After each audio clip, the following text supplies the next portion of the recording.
بسم اللہ الرحمن الرحیم۔ آخر شب دید کے قابل تھی بسمل کی تڑپ۔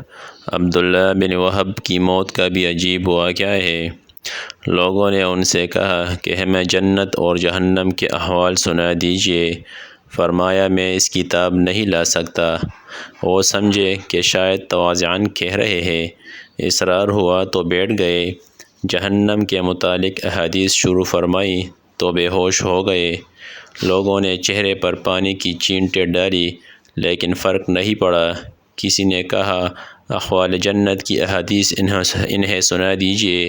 وہ بھی پڑھ کر سنائی لیکن ہوش نہیں آیا اور بے ہوشی کے عالم میں 12 دن گزر گئے۔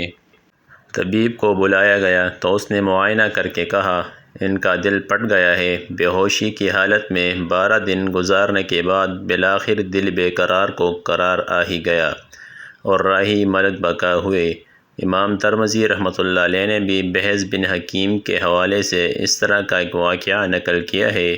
وہ فرماتے ہیں کہ زرارہ رحمۃ اللہ علیہ نے ہمارے ساتھ نماز پڑھی۔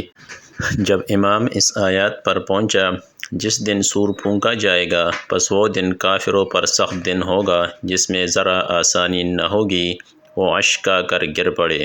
جب ہم نے اٹھایا تو ان کی روح پرواز کر چکی تھی۔